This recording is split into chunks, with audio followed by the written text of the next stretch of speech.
Welcome to Behind the Warrior, a podcast presented by the EOD Warrior Foundation. This series will focus on resources, interviews, and topics impacting EOD warriors, their families, and the military community at large. Hello, everyone, and welcome to Behind the Warrior podcast. I am your host, Maria Shabla, and today we are very excited to be speaking with Julia Ling and RickSwift with Veteran Powered Films. Welcome to the podcast. Hi. Thank you. Hello. Hello. And I guess we're going to start with saying happy birthday, Marine, to Rick. And Rick, you were going to tell us something about your beard. Well, yeah, my beard is actually, it's kind of a little bit of a funny story. I just recently got into LARPing, which is live action role play. I'm old. I'm like 49 years old. And my coworker got me into it, and he's 59. And so I figure if he can do it, I can do it at this age. So I'm running around like hitting people with sticks, and I'm going to like a Renaissance fair tomorrow. And I'm kind of doing it a little bit to be in character, because when I shave, I look like a baby face, and it's just not as cool. I'm supposed to be a Viking, and I don't look like a Viking. Wow. When I have, yeah. So you totally look like a Viking. Yeah. When I lived in Norway when I was in the Marines for 3 years when I was in NATO, and I actually got some intel handed to me one time by the enemy because they thought I was a Norwegian. And I got that a lot when I was walking around downtown. Everybody thought I was a Norwegian. I almost got into a fight one time because a guy thought I was pretending to be an American, and he thought I was messing with him. But yeah, I guess I look like a Norwegian. So that is incredible. Wow, yeah. What a story. Yeah. All right, awesome. Well, I'd like to start from the beginning. So can you each share a little bit about yourself? Where did you grow up? What is your current role? And how did you get to where you're working together? You want to start, Julia? I'm sure you have a lot longer. Like I'm going to talk for an hour. There you go. Well, I'm an actress. I started working primarily on primetime television shows. I was like a super nerd growing up, like a straight A plus type student. And my mom was like, had great hopes and dreams for me. So I went and studied biomedical chemical engineering. And then suddenly acting bug. I worked on Buffy the Vampire Slayer, which Taft-Hartley'd me, got into the union, started doing a lot of Disney things. And so I just started working in TV. And so actressing was really fun. And Rick and I met online. I think it was around the time that we were filming Chuck, the NBC show. And he was a Marine, and I was posting a lot of Marine Corps things, and he was really supportive. So we became friends online. I also served in the Navy, started with the Marine Corps. And there was a time in my service when I got injured, and that was very, very difficult time for me. And it's actually what started the entire, inspired the entire Veteran Powered Films. And so at that time, we wanted to create something that was made entirely by veterans, like a film that was made by veterans. And so it's just kind of a blossoming idea at the time. But so I reached out to Rick, and I'm like, hey, I have this idea. Tactical Girl was the first one. It's like a web series with comedy. And I asked him if he wanted to be a part of it. And so he said yes. And we just started blossoming. That is awesome. I always want to have like a $250 million budget for like Tactical Girl. And she's like, no, that's like my biggest problem is that I'm always like thinking of like a million different things all the time. Like explosion. And then it's like a Star Wars thing. And yeah. Gotta be talking heads inside one little room. Well, but that's how we started. Yeah, that's how we started. Can you guys tell us a little bit about Tactical Girl? Yeah. Go ahead, Julia. You take it, Rick. Okay, so basically, like Julia said, we met online and everything. We really wanted to collaborate together, and we wanted to make kind of like a lighthearted, kind of like fish out of water thing for what it would be like to be a tactical girl in today's world. And and we collabed. We did a lot of different like skits and things like that. And again, I'm over in Florida the whole time, so I'm just kind of like the guy going, hey, let's say this over here and let's do that, and then they would go out and like do everything, and I'd be like, oh, but that was fun. So I don't get to be involved a lot. And that's kind of a thing I'd like to tell our listeners too, is don't think that geographic location is even a hindrance, because I'm proof that doesn't really, it's not a problem. If you're looking to collaborate with us, don't worry about the distance, or even international people have collaborated with us a little bit. Speaking of Norway, we actually had, there was what are those, like a rally car? They had like this big rally car race, and they asked us to help them like design a logo, and they put some stuff for Tactical Girl on their car. So they're like driving across the, I don't know, sedan or something. And my gosh. Yeah. So don't ever feel like you're only limited by your ability to reach out and ask questions is my biggest thing. Like, all anybody can ever say is no. And that's kind of where I got involved with everything and again, there are times where I do get told no a lot. Like Julia was saying, where it's like, could we have lasers here? And a lot of times too, I'm really bad about this. I love movies. Obviously, I'm Film Grouch is my site, and I talk in movie quotes all the time. And there's a lot of times where it's like, oh, we can't say that. And I'm like, because it's directly from a movie. And I'm like, So wow. I didn't know that was a thing. It's really to see veterans coming together because of this feeling of this concept of brotherhood. We leave no man behind. We help each other no matter how hard it gets. And I think that's kind of how the whole thing got started, was when we get out of the service and you're back in the civilian world, you think like a Marine, you think like a sailor, you think like wherever you just came from. You say dirty words, you tell dirty jokes, you talk about things that are not appropriate, in the society, but also you expect things to get done as, like in the Marine Corps, everything's done with speed and intensity. And if you don't complete, there are consequences. But in the civilian world, when you're asking for stuff, people don't necessarily respond. In the Marine Corps, you open your mouth, you respond all the time.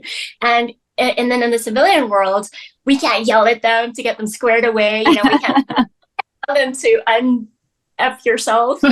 I think people, we have this, it's kind of a funny imagination that veterans have sometimes in the civilian world. They're like, if I could only do this right now, this would be so satisfying. So there's this inner voice.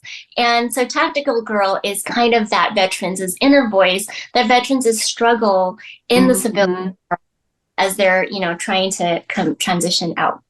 And that's where that comes from. But just as we were veterans, Tactical Girl is our kind of our test the waters project. Our first real project together was Tango Down. And that was when we realized how much veterans loved this idea and really came together as a community, really helped each other. And so that's what Rick was referring to, is there was a veteran in Norway who he was really struggling, and he reached out to us and he said, there's nothing like this in Norway, where a lot of veterans get together and support each other. This whole concept of brotherhood is like virtually non-existent. And what you guys are doing, it really inspires me to keep going. And so he actually, all the way on the other side of the world, donated to support us. And later, when he was going through a rough patch, everybody on set on Tango Down signed a big flag for him and told him how much we love him. And I mean, there's this beautiful camaraderie that has this community that's created from working on veteran powered films movies. And so later, this Norwegian, his name's Roger, he's a wonderful human being. So then he went on to this Vikings rally, and then he started sporting our Tactical Girl and Tango Down stuff. It was amazing to watch. Oh, that's awesome. Well, and I have to say, I've watched some of the Tactical, I guess it's a series, and it was just hilarious, and you played that role so well, Julia. And so anybody listening, I really encourage you to look Tactical Girl up, because it's really wonderful. And Rick, I wanted you to talk a little bit about Film Grouch too, because I kind of was like doing some research and homework, and I saw it, and I just was really impressed.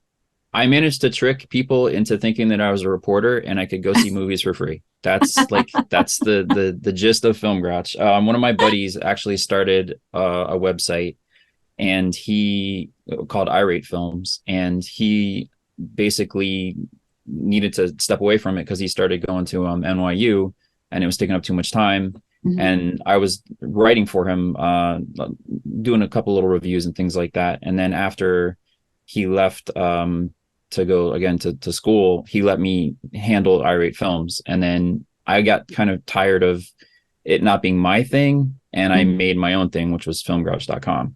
But yeah, I've been doing movie reviewing now for 15 years, like off and on a couple. It's getting harder and harder to get motivated to do it, actually, because of everything being like so digital and easy to just like, everything is all streaming and everything. So like to actually go to the movie theater is not something that I do as much as I used to, unfortunately. But yeah, filmgrouch.com.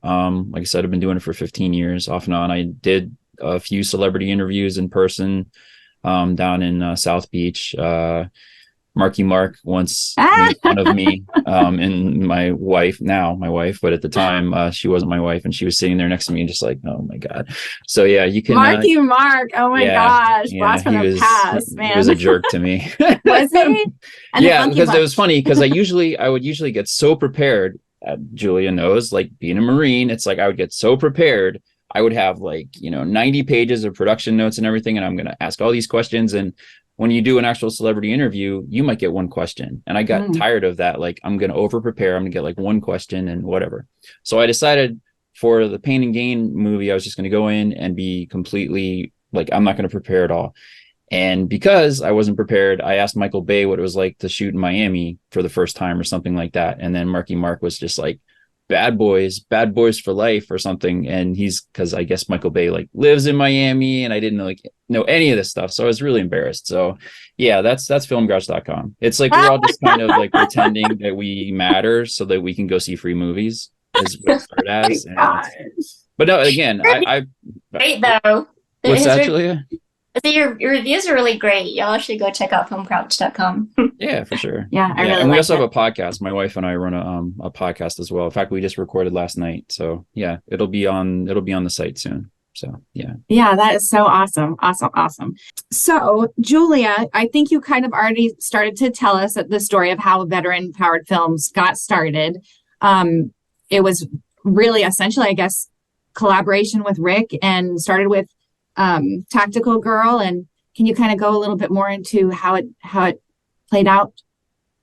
So I just remember, so what happened was I got injured during a physical training event, and it crushed me. Like, it was like something that I had trained for years on, over a year, every day, memorized a whole binder, worked really hard to try to go after this one career. And then when I got injured, I essentially was told that I am no longer allowed to pursue this path. And so I was devastated. I was depressed. I was going through a very hard, dark time. And that was when I reached out to a lot of friends in the military. And I learned, or one say it learned, but like it really became a reality when I, kept hearing our people killing themselves, taking their own lives, suffering from just depression or isolation or whatever it is. And so I started doing 22 push-ups every day. At the time, I was like, oh, let's raise awareness. But I was like, that's not actually helping anybody. I wanted to do something a little bit more. And so I was just like, so Micah Hoy, he and I had been producing, for good social causes and stuff for a while. But like at this time, I was like, had this idea, like, what if we started involving veterans in the actual filmmaking process? What if we tried to use filmmaking to help them and give them opportunities to make films and create stories and, tell stories, have a voice, be a part of the cast and the crew, and they can learn lighting and, directing and acting and singing and whatever. Why don't we try this and see if it helps stop all these struggles that the veterans are dealing with. So that was when we reached out to Rick, and at the time we had already been, working together on Tactical Girl. And we're like, oh, let's do Tango Down. Tango Down. Oh, I initially thought it would just be like a tiny little video on YouTube, but it quickly became what people called a movement, because everybody was really drawn to the idea, very supportive, I don't even have the words for how touched I am for the amount of enthusiasm and support that we received from all around the world for our mission to help other veterans. And so Tango Down really blossomed into this short film that did it pretty well. At the end of Tango Down, I remember on the last day of filming, there were several veterans, one of them that came to me with tears in his eyes, and he said, "Jules, you have to know this project saved my life. Before you brought me on, I was in a really, really dark place. You saved my life, really. Thank you, Jules." And he was crying, and I got emotional. As you can tell, I'm getting kind of emotional right now. There was another veteran that said he was completely ready to settle in life, and working on Tango Down inspired him to move on and, continue doing the things that he loved again. There's another veteran, he was really struggling, but after Tango Down, he became sober ever since. It's been, 7 years, 5 years. He's been sober since. He lost 100 pounds. He's got his life turned upside down. Gosh. He just got married too. He did. Yeah. Wow. Would you say it was veteran powered films? And he said, absolutely. It's Tango Down that completely, I don't know what it was, but Tango Down was the thing that clicked. Something clicked. And it's just really inspiring. Now he inspires us, but it was those kinds of messages and stories. And we received messages from all around the world as well, from people saying that what we were doing was really helping them or inspiring them in some way. And I think a huge part of it is, we talked about the community earlier. You get a bunch of veterans on set and we all speak the same kind of language. We operate, under the same kind of structure. We understand a lot of, but also I think some of the veterans who are like a little bit more squared away, like we had Rudy Reyes on set, for instance. He brought his like 50-pound kettlebell and he was swinging all around, and he like wearing like shirtless, like really cool shirtless sleeves, which I have an interesting story about that, by the way, but we'll get back to that. But anyway, other veterans were watching him and they were like, wow, I can be like that. And I can be a filmmaker, or they started getting inspired watching other actors. And so the concept really worked on our first project, our first concept project. And so that was how we started Veteran Powered Films. After Tango Down, Mike and I made Veteran Powered Films an official thing, and Rick has been producing and writing with us for every project. Wow. Rick, can you share some of your perspective on Tango Down? And well, yeah, I mean, when I think about that experience, it's like, and I've said this in on, if you go to veteranpoweredfilms.com, you'll see me say it, and I mean it. How the movie was received wasn't as important to me as making the movie itself, because that experience is something that I'll never be able to like repeat. Even when we did Homestead, there was a lot of people from Tango Down, but that experience, and Julia probably knows this, from any time you work on something, a project, even not necessarily filmmaking, there's different experiences and you take different energy from it. And the energy from Tango Down was that seed, I think, for a lot of people to expand and grow and find something in themselves that they might not have even realized that they had, because they didn't have anything that made them feel like they were part of something important or something special. And I think that's what it was. Tango Down was something important, and it was something special for veterans. And if you watch the movie, one of the things that we wanted to make sure that we were genuine about is that we didn't want to make the veterans necessarily heroes. We didn't want to make them villains. We didn't want to do the broken veteran story. That wasn't what we were about. We wanted to tell a story that veterans would say, yes. Yeah. That's it. That's what it was to me. And again, I flew from Florida, all the way to where was it at the time? Oh God. Where was it, Julia? Banning. Where we filmed it. Where was it? Banning. Yeah, I couldn't think of Banning. Yeah. Because I just went to San Diego for Homestead. So yeah, it was in Banning, and it was this tiny Where little, is Banning? It's like this tiny little stagecoach town. It's so cool. What state is it in? California. Yeah. Okay. It's east of Los Angeles by like an hour-ish. Yeah. Like in San Francisco area, Riverside County area. Yeah, for Well, me, it was just, I don't know. It could have been anywhere in California. I wouldn't know because, I'm coming from Florida. And Julia's like, go here, be here. Okay, that's where I'll go. So, yeah. Well, I love that point that you made, Rick. Julia, I didn't mean to interrupt you. I'm sorry. But just because it kind of resonated with me because Hurt Locker, right? Like so many EOD techs watch that film and they get so frustrated because it's so unrealistic. Like that this guy is going to be a rogue bomb tech and do all these things that he's not supposed to do. And so I've heard that a lot in our own community, that these veteran films or films about the military are so, out of scope. So you guys making it a point that we want the veteran to look at that and say, I can relate, like this is real, like this is the truth. Like that's really powerful stuff. That's incredible. Yeah, and I didn't write it alone. It was there's me and another Marine, and Micah also I believe is credited on it as well with the writing credit. But like the other Marine and I, we were, we would butt heads a couple of times because we wanted to make sure that there's a little bit of push and pull because we wanted to make sure that at the end of the day it wasn't going to be that we weren't going to get that kind of criticism. Essentially, we wanted to make sure, again, we didn't want to glorify or make like hero worship type deal. It's like, this is the deal that these people were in, and this is the situation, and this is what happened, and this is the consequences of war, essentially. So yeah. Wow. Really good that veterans can bring to the movies, to the big screen, because veterans have a different kind of mindset and different set of values. They are trained a certain way.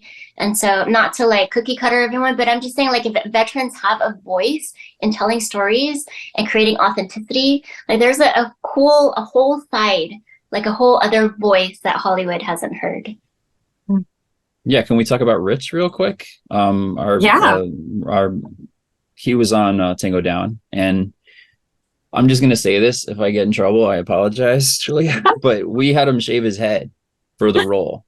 He was a Marine, and he had just gotten out and kind of gotten the whole, I'm doing the, not shaving, I'm gonna let my hair grow and blah, blah, all this other stuff. But we had a scene where he had to play a helicopter pilot. And we're like, dude, you can't have you can't have that mop. You're going to have to lose it. And he's like, all right. Well, then he shaved we didn't tell him to shave his whole head, but he shaved like his whole head. Well, now he's a stand-up comedian in California. He's doing pretty well for himself. And It's kind of like it's his look now, it's like he's kind of got these big Dodger glasses and you check him out, Rich Salas. But yeah, he was our prop master on Tango Down, and he was in one of the scenes. So yeah.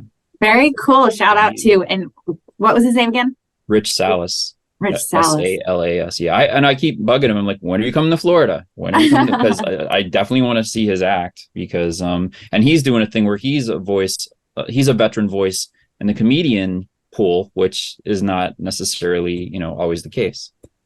So again, is that a cat behind you, Rick? Yeah, that's my cat. Sorry. I can't do the fancy the hide usually I can do that. At work I could do it for WebEx and other things, but I can't do it for Zoom for some reason. So this is what's your cat's name? It's Speed. It's actually Norwegian. It's actually Norwegian. So it's SPYD. It's not Speed. It's Speed, which is my friends just make fun of me, so they just call him Speed, but it's Speed, which means spear. Wow, cool. Yeah. Cat. Obviously, I'm a story. lurker Viking guy, so of course I have a cat named after a Norwegian spear. Yeah. Oh, that's so cool. So cool. Okay. So let's see. Julia, can you tell our listeners about the exciting new trailer that you all have created to raise money for your film Homestead? Yes, Homestead trailer stars a Marine veteran, Hiram Murray, who's just completed Terminal List opposite Chris Pratt. What else does he have? Two awesome things coming out. And it's on YouTube, so please go watch it. Or just click it and walk away because the clicks will help us. But all the clicks is what we're hoping to do is if the trailer is popular enough or gets enough traction on YouTube, then we can use that and we can approach investors and say, hey, we've got this fantastic feature film that we're trying to get made. Will you please invest and sponsor so that we can use your money to hire veterans? So that's essentially in a nutshell. Wow, Yeah, I love it. We had a lot of collaborators from Tango Down that were also part of Homestead who were not veterans as well. Like our director for Tango Down was our director for the trailer as well. And he's got a lot of credibility. If you look him up, Roger Christensen. We also had our script supervisor from Tango Down also came back for Homestead. And then she brought her friend who did all sorts of stuff. She just came off of Jack Ryan. So that they both did, as a matter of fact. So we're kind of just we're shooting Homestead, and there's all these people who have got a lot of credibility in the industry with us. And I think you'll notice when you go and you check out the trailer that you're seeing a professional job. You're seeing a lot of hard work that was put into just the trailer alone right now. And I think that the feature film, obviously I've read the script. I know what's going to happen. And I got to tell you, the trailer is just the tip of the iceberg. Like you don't get it. It's going to be a really good movie. Yeah. So I want to see it made. It's been about a year in the making. So I think around this time last year, remember it was just almost the holidays. Mike and I were staying up until past midnight every single day, going back and forth, like passing the scripts back and forth with each other, making changes. This is the feature film script. We submitted it to Coverfly and all these film screenwriting competitions. Did fairly well. Actually have pretty strong scores in relationships and things like that. Actually, we won some as well. And so it was very promising. So when it got to a place that we really liked where it was, we sent it to Rick and Hiram and Roger, and they're like, oh, we really like the script, which was very exciting to me because when you write something, it's like your baby, you're just like, oh, I'm sure. So then at that point, we're like, all right, let's make a trailer to see if we can raise money for it. But we didn't really have much money to start the trailer. I wrote a grant. We won a grant from Hello Alice and FedEx to it was like $10,000, which wasn't much. And then we had to continue to raise money. So Mike and I were emailing everybody and we got some sponsors. But so we found this Air Force veteran's house. It was like an actual homestead from the 1800s from his family. And it had not been touched for many, many years. So it was completely looked like a haunted house in the beginning. Things everywhere, super old stuff. I mean, animals had lived there. So I'll just leave it at that. We had nobody or anybody. So I, for quite a few times, I went in just, cleaning and it was very difficult. I ran everywhere, chasing after Craigslist posts to try to find and create the set decoration. And once that process got started and we started reaching out to people, then we started to get more support. Jace came on as an executive producer and helped largely with all of the massive headaches. But we had, we call him Taco, Mike from Recon Chief, and Joe Clownberg, who is a Marine veteran who ended up playing our creature. And quite a few. A creature. That sounds interesting. Man-eating creatures that go around and do terrible things. Had quite a few veterans, and it was a house cleaning party. We had one day of a house cleaning party by all veterans. We had representation from Air Force, Navy, Army, all the branches, and we cleaned it up. And then we filmed it at this super cool homesteady location. I had no idea such a beautiful remote frontier-like place existed in California. And it exists. So we were able to get some drones out and get really cool shots of that area as well. So you'll see all that in the trailer.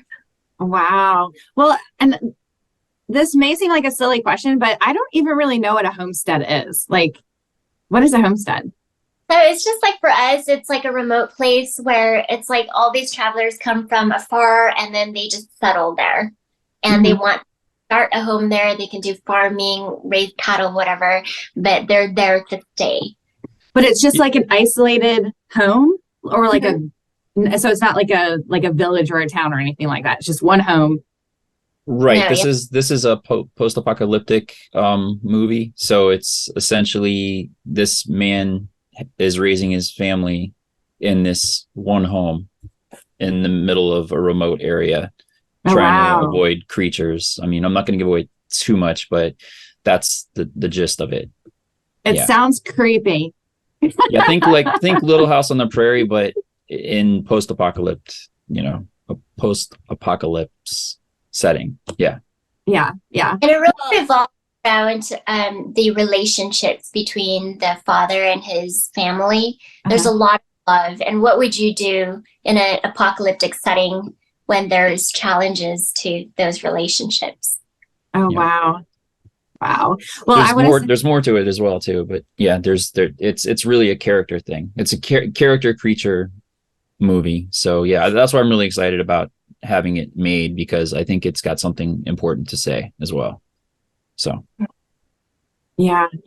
Well, that's so great. And I actually watched the trailer this morning, and I was really, really impressed. So I don't usually delve into like scary movies, but I think I might actually, when this movie comes out, challenge myself to watch it, because it looked it grabbed me. So that's really exciting. Hey. Yeah. So it's great. So I recently saw an article that was titled Homestead, a passion project that saved lives. Can you guys elaborate on that?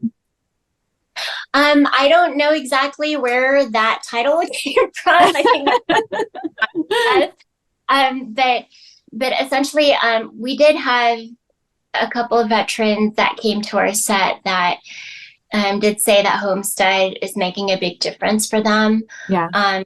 They are struggling in their personal lives, and this project was healthy for them, at least mentally.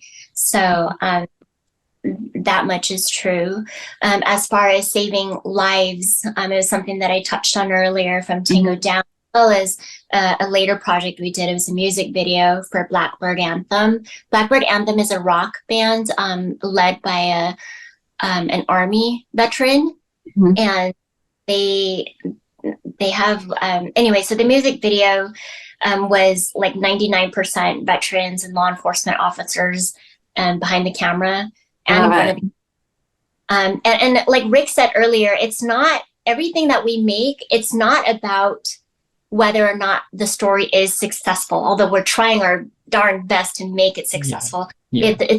It's about the process. When all veterans get together and shoot the shit or make this movie, that experience and that inspiration is very much therapy, was what everyone on the music video said.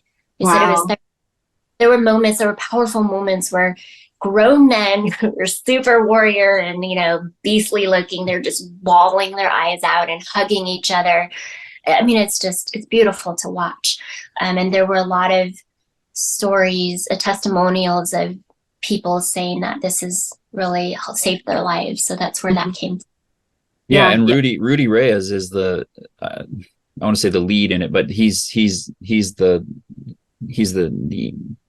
actor. It's only one actor in the music video, and it's interesting because like off set and everything like that, he's got this really great, dynamic, fun personality. But in that music video, he's a veteran who's struggling and trying to cope with with the 22 a day essentially, and that's what the music video is about, 22. Oh wow! And so it's interesting to. When you realize that energy, this big guy like that you realize he's also a human, and he's also dealing with these same kind of things as well. And a lot of people on sets on Tango Down, on Homestead, and I'm sure on the music video set, all have that experience, whether it's right in your face and whether you've actually lost somebody to it. This community, we feel this every single day. When we're scrolling on the Instagram or whatever, we're praying we don't see another friend or another person in the community who's gone. And that's what I would say as far as like trying to, it isn't the story so much or the message so much. And we've done stuff that isn't necessarily designed to like Homestead, for example. It isn't like, this is a message about veterans. No.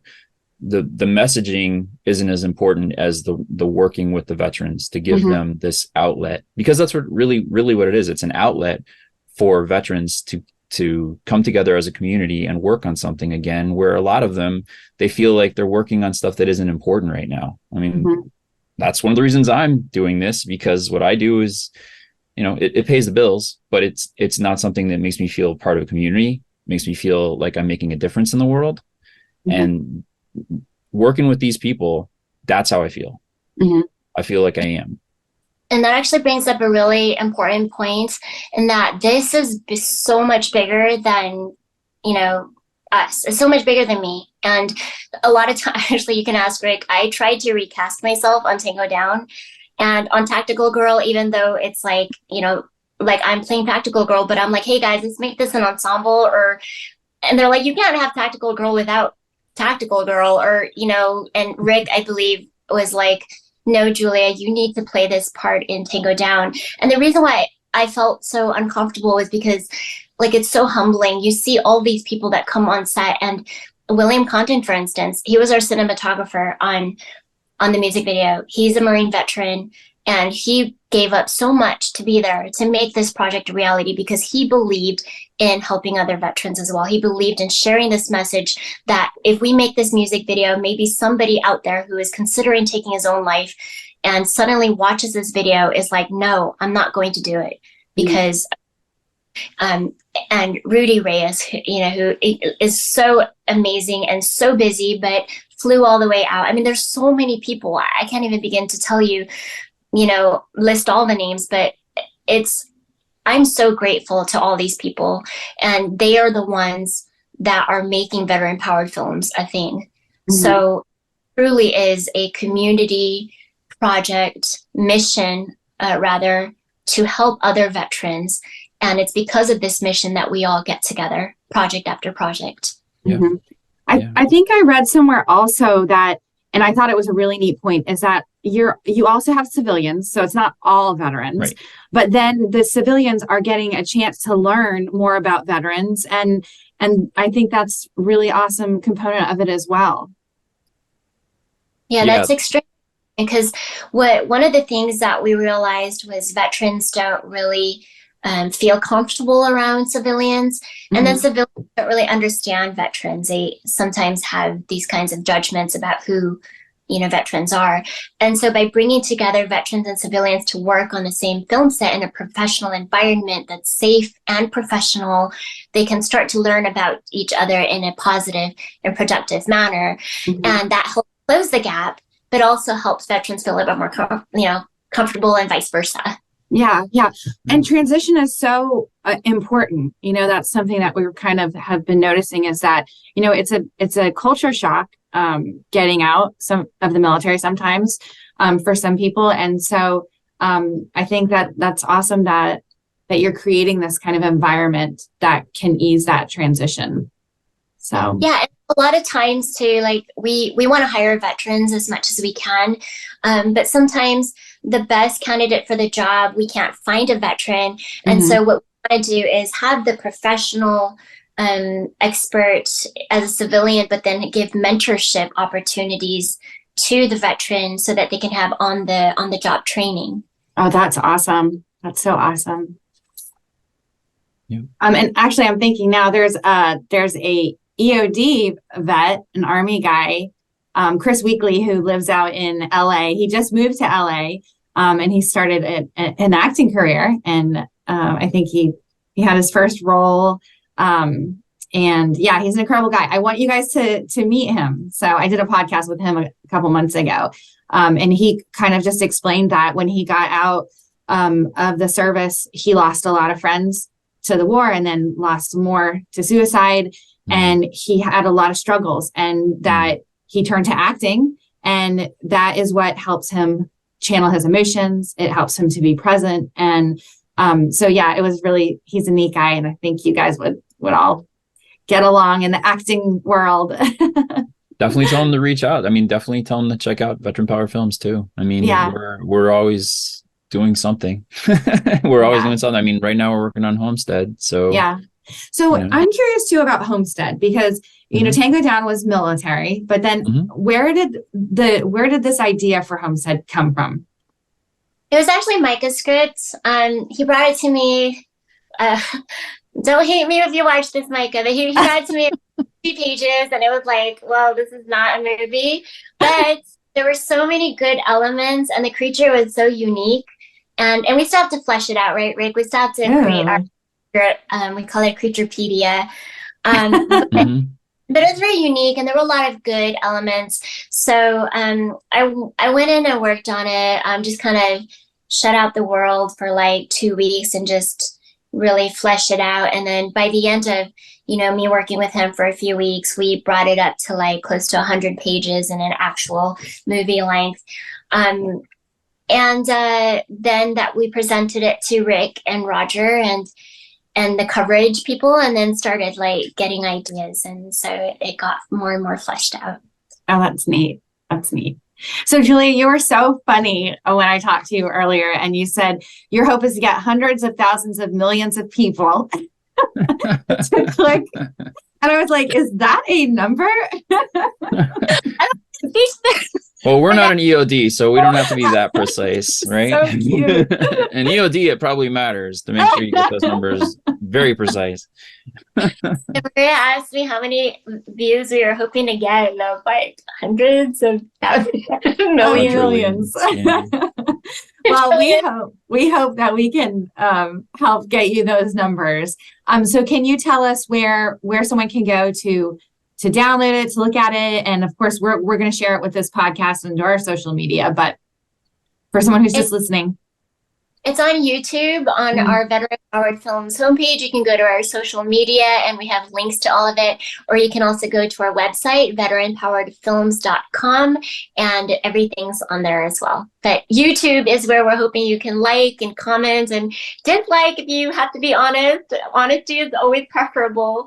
But like the first 15, we have like 17 commenters already, but like some of them are like, oh, we're not going to take the swag bag, we're going to donate it to other people. So we have 15 swag bags with some really cool journals and things like that to give away to the 15 people who accept, who have commented on YouTube. That's so exciting. So for people who are listening, who want to learn more, who want to support your efforts, make a donation or get involved, where they go to your website. What was it again? veteranpoweredfilms.com. Okay. And there are many awesome ways to get, let's say you own a business and you sell chocolates and you want some celebrities or actors to eat your chocolates, or you want, promotion for your business.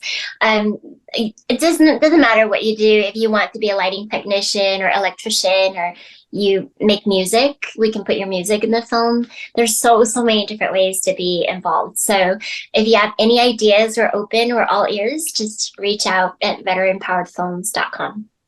Oh, wow. I just love that so much. So, well, great. I'm so excited that we are able to help get this message out. I'm excited for the film. I know you're going to get the numbers, and it's going to be an incredible journey, I'm sure, filming. So thank you. Yeah. So thank you guys for everything that you're doing for our veterans. And obviously mental health is really important to our military family, regardless of your career field. And it's nice to see programs like yours that are bringing veterans together, because that's basically what it's all about. Is, personally, I feel like, unfortunately, a lot of veterans tend to self-isolate after they get out. But if we can create programs like this and bring them back, into the fold, so to say, I just think we're going to be in a better place. I can tell you my biggest shock when I got out of the military was I couldn't just go and get anything done. Like when you're living in the barracks, you can get anything done.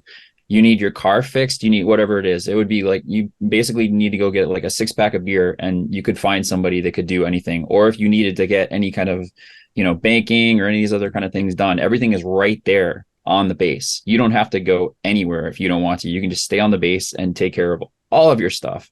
And when you get out of the military, it's like, boom, you're on your own, figure it out. And so I think that community sense that we're trying to create here, I think is also part of it too. There's also things that I've reached out to people from Tango Down and from Veteran Powered Films where I've needed something, and I know they have that skill set, and I know that because I've worked with them now with working on the films and things like that. So yeah, I think it's really become like lifelong friends. Like they go to each other's weddings, they play video games together. Rick has helped some difficult times as well personally, so we're here for each other.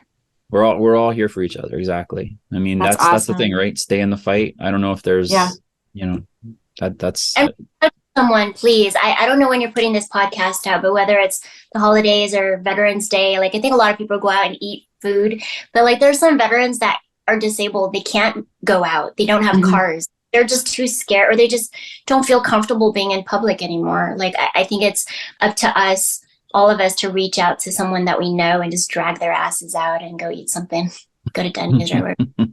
Julia, I love that. Oh my gosh, what an inspiration. So yeah, everybody out there listening, call your old friends and check in on them and see how they're doing.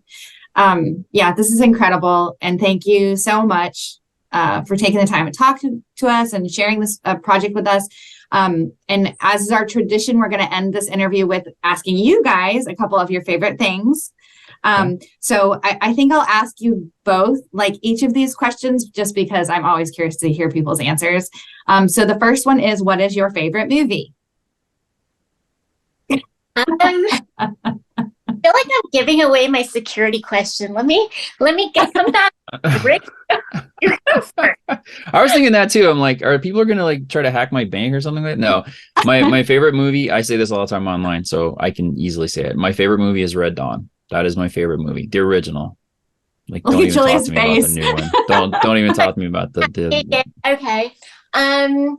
Hunt for Red October, not because of the work I do, but how about Shawshank Redemption? Only have to pick one? Yeah. It's favorite. Favorite is just the favorite. I actually want to say Lilo and Stitch. Stitch amazing.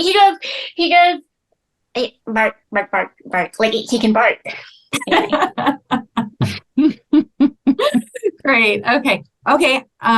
Who is your favorite actor? Charlize Theron for me, because she's so pretty. Oh, she is beautiful. I think for me, Tom Hanks, because I grew up in the 80s and everything, and I just love Tom Hanks. And like he went from being like really, really hilarious in some of the funniest movies of all time, and then he did like Philadelphia and Forrest Gump, and he's just got a lot of range, and I respect all the stuff that he does for the veterans as well. He's done a lot for World War II veterans, so I have a lot of respect for Tom Hanks. Did you get my answer to Clint Eastwood?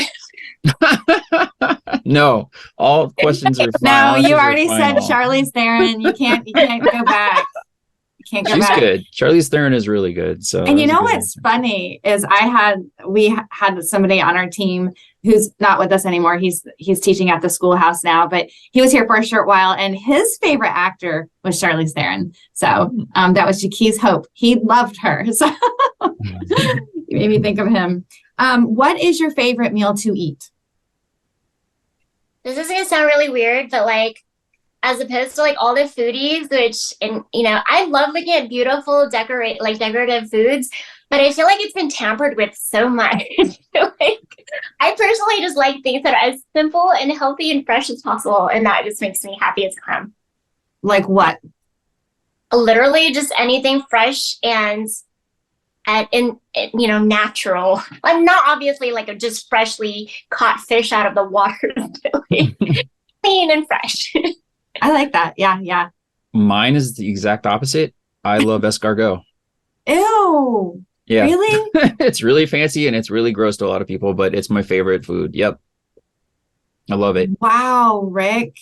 I as a dare, when I was 5 years old, my friend and we dared each other to eat it, and then I really liked it, and I've loved them ever since. Yeah. So like, how often do you eat escargot? Anytime I go to like a fancy dinner, okay, I will make sure they have escargot on the menu. Like this, yeah. 100%. But you can't go to the grocery store and be like, I'm gonna get some escargot. Nah. Okay. Because if I try to make it at home, it's just not the same. And it's the pesto sauce. It's all how you prepare it and everything. You can do it with the seashells, you can do it with the bread, you can do it with the mushrooms, whatever.